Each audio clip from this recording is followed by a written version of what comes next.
We're not taking any. I put locks on my doors. Peepholes in just last week. I don't know. I have a gun, but I still don't feel safe being, at home alone.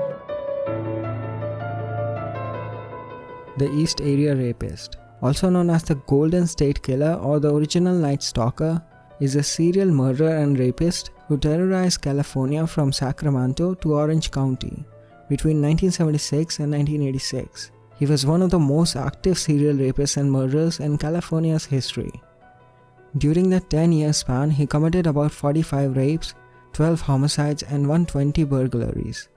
40 years later, the FBI still maintains an open file, but the perpetrator has never been caught.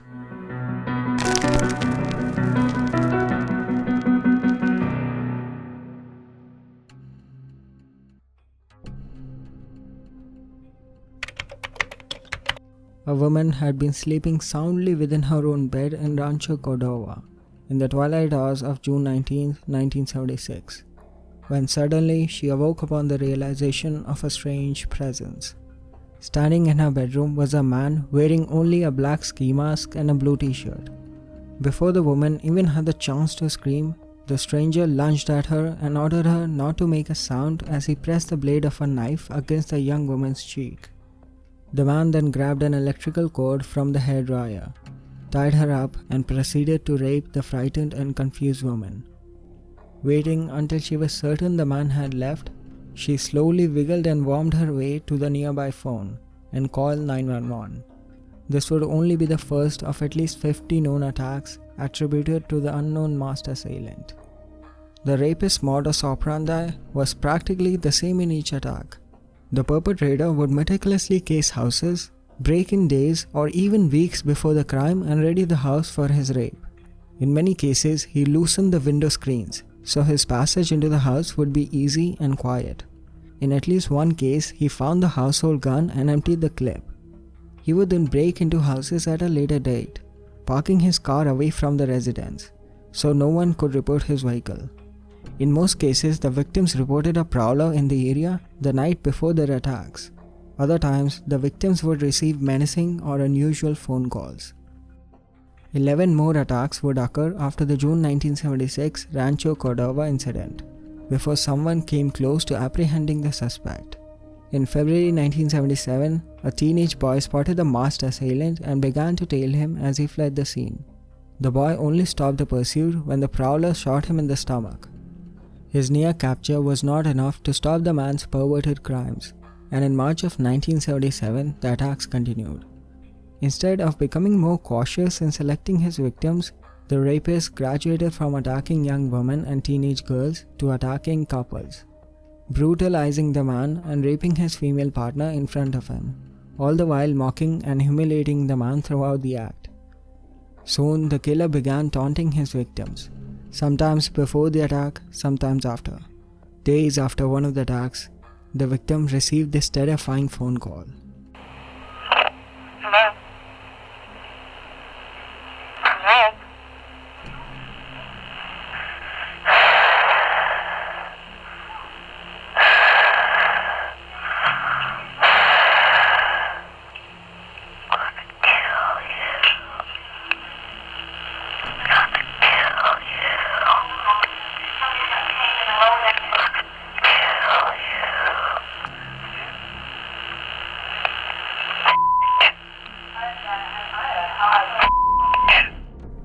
By the end of 1977, at which time over 30 women had been attacked, police had formed a profile of the attacker. Descriptions of the East Area Rapist were consistent. All victims described the attacker as a white male, about 20 to 25 years old, slightly less than 6 foot tall, with blonde hair and athletic build. They recalled the man's legs were muscled, but thin, and he spoke in a high-pitched voice and clenched teeth. Though the man was considered the worst of the worst, as far as rapists go, the man was not known for murdering his victims. At least that's what authorities believed until February of 1978. The Maggios were walking their dog in Rancho Cordova at approximately 9 a.m.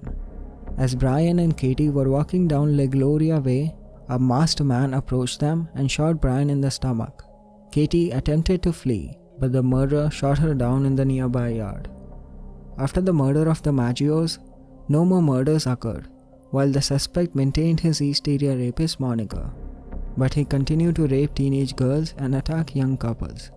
The final attack attributed to East Area Rapist occurred on October 1, 1979. A couple living in Queen Anne Lane in Goleta, California were attacked in their home. After breaking into the home around 2:20 a.m. and ordering the woman to tie up her boyfriend, he led the woman to the living room and threw her to the floor behind the couch. She recalls hearing the killer rummaging through the kitchen, muttering to himself. While the attacker gathered the courage to begin the attack, the woman freed herself and ran screaming into the street. The woman's neighbor, an off-duty FBI agent, saw the suspect flee the home. Wearing a Pendleton shirt, the attacker jumped on a silver bicycle and pedaled furiously from the scene. The agent gave a chase, but lost the man on the San Patricio Drive. In that area, he found the bike and a black-handled steak knife. The agent used his radio to contact local police and reported the suspect's last known whereabouts. The police were never able to apprehend the assailant, but the public would soon learn that there was even worse threat on the loose.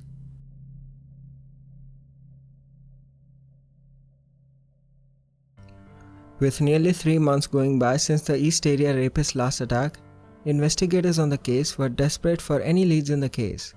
Although sketches existed to elude the man's identity, the sketches were only of men in the area whom witnesses described to police as potential suspects.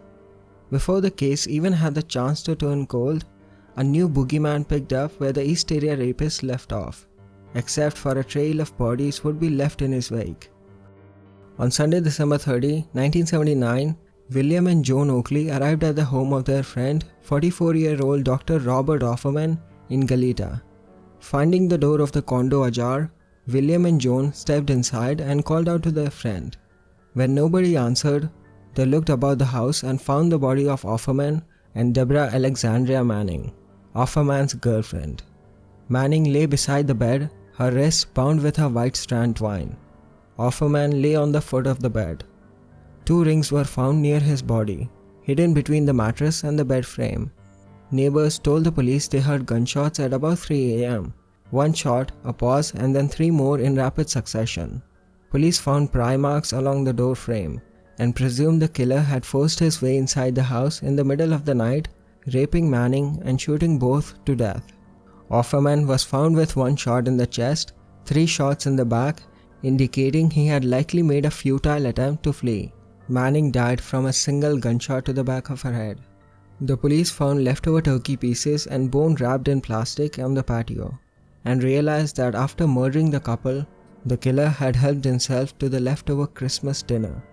The killer also broke into a nearby vacant home and stole a bicycle, which he later ditched in the street just north of Offerman's condo. In March of 1980, the Smith couple was found bludgeoned to death by a fireplace log within their own home. Like the East Area Rapist and prior Night Stalker murder, the couple had been tied up preceding their death. It was noted by one investigator that the perpetrator had used a diamond knot to tie the victims with a drapery cord, leading some to speculate that the killer may have some sort of nautical background, and was nicknamed the Diamond Knot Killer in some media reports at the time. On August 21, 1980, the bodies of 24-year-old Keith and 27-year-old Patrice Harrington were found by Keith's father in their home. They had been killed 2 days earlier. Keith, an intelligent, athletic man, was found lying face down in the bed. Patrice was found on the bed next to him, covered in blood. Both had been bound with a brown macrame cord and bludgeoned to death. Keith by a single blow, Patty by many. For the first time, the cord used to bind the victims had been removed from the scene, but pieces were found on Keith's lower back, indicating it had been cut away and taken by the assailant. No weapon was found on the scene, but a piece of brass was embedded in one of Patty's wounds. Evidence showed Patty had been raped. Although the modus operandi was slightly different from prior attacks, years later DNA evidence tied the murders to the original Night Stalker. As the investigation deepened, his modus operandi continued to evolve. Unlike the series of sexual assaults committed by the East Area Rapist, the Night Stalker murders occurred far less frequently. The first three 1980 murders occurred in a fairly rapid succession, but the next murder attributed to Night Stalker wouldn't occur until February of the following year. A 28-year-old woman named Manuela Bethune had been found bludgeoned to death in her home in Irvine, California. Like the Harrington murders, the woman showed signs of being tied up before her death, but no murder weapon or ligatures were found at the scene. Several items had been removed from the home, including a television set left in the backyard. Investigators believe this was an attempt by the murderer to make it appear as if her death was a result of a burglary gone bad. In July of 1981, another couple was found beaten to death in their home. Cherry Domingo had been bludgeoned to death. Gregory Sanchez had been shot, possibly due to a struggle with the killer before he bludgeoned Sanchez. After the murder of Domingo and Sanchez, it appeared that the killer disappeared for a while, and another heinous serial killer and rapist emerged in 1984 in California. Police called him Night Stalker and apprehended him in 1985. His name was Richard Ramirez.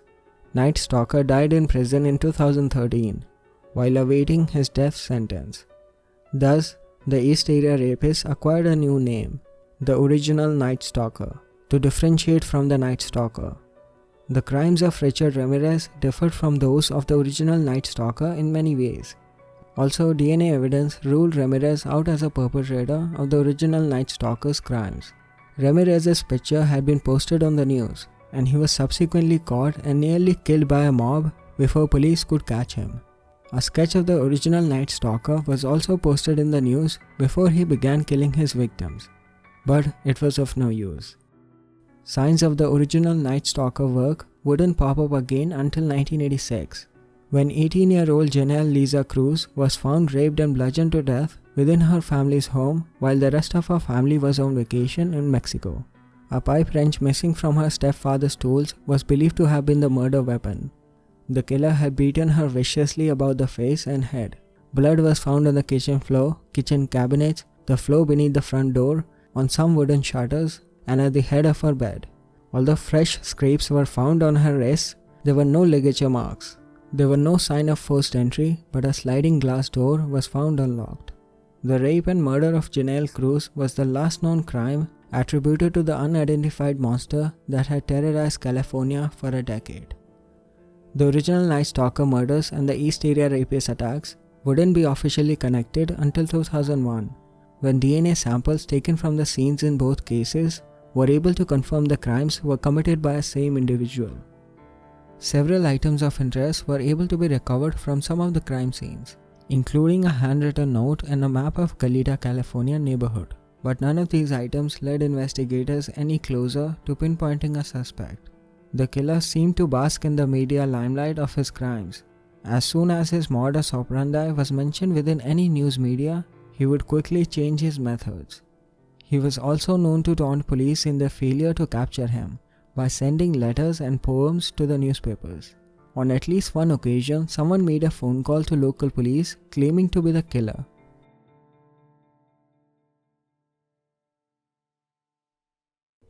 Some investigators believe the East Area Rapist may have begun his assaults prior to 1976. They recall series of ransackings in 4 neighborhoods in Visalia, a small town in Central Valley, 200 miles further south than the East Area Rapist known turf. By September 11, 1975, the ransacker progressed from petty burglary to assault. When the 16-year-old daughter of Claude Snelling, a journalism professor at the College of the Sequoias, awoke to find a hand covering her mouth. The man told her, "You're coming with me. Don't scream or I'll stab you." Her father heard the whispers and rushed into the room. As he entered the room, the ransacker shot Claude in the chest with a .38 caliber pistol, same caliber used by the East Area Rapist. He then kicked the daughter in the face 3 times before fleeing the scene. A previously reported stolen gun tied the man to the prior ransackings. 2 months later, on December 10, 1975, Detective Bill McGowan found the ransacker about to enter a house he had burglarized 3 times before. He drew his gun and fired a warning shot. The ransacker turned, raised his hands, and in a high-pitched voice, pleaded, "Okay, don't hurt me." As the ransacker reached to raise his ski mask from his face, he pulled out a pistol with his other hand and shot McGowan. The bullet hit McGowan's flashlight, which exploded, showering broken glass into his eyes, temporarily blinding him. The ransacker escaped, but the burglaries ended after the incident. A few months later, the East Area Rapist attacks began. A number of similarities between the ransackers and the East Area Rapist behavior invite speculation that they were one and the same individual. Both were prolific, the ransacker committing upwards of 125 burglaries, while East Area Rapist was known for multiple break-ins prior to his attacks. Both were reported as standing around 5'10" and speaking in somewhat high-pitched voice.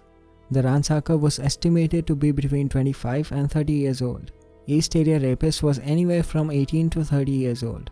Both had a penchant for stealing items of little or sentimental value rather than high-value items, and both, through skill and luck, were able to evade arrest, defying the odds considering the large number of crimes. Then again, evidence exists to indicate that they were not the same person. The physical descriptions provided by the witnesses of Visalia ransacker portray a white male with a round face and short blonde hair. Sometimes he is described as stocky, with thick legs and weighing around 200 pounds. The East Area Rapist was slim, athletic, and sported dark hair worn long.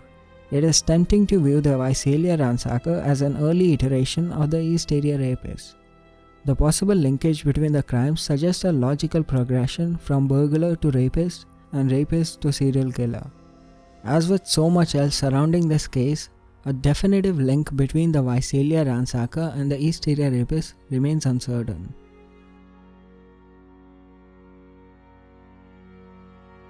So far, over 150 suspicious persons, including 290 registrants, ex-convicts, etc., had been investigated.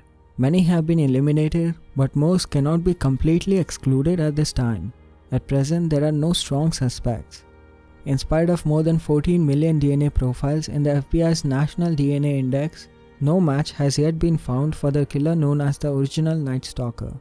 Some assume that the stalker must be dead or in prison earlier, but now it's almost guaranteed that he is not in the prison in California. He may have been killed when entering someone's house, but police followed that hypothesis as well and found nothing. Given the typical starting age of serial killers and the stalker's profile, it is assumed that he was in his 20s or early 30s when he was committing his rapes. That would make him 60 to 75 by now. While many speculate to his fate, they also admit that it's possible that whoever the original Night Stalker was, he may still be out there, and his true identity may never be known.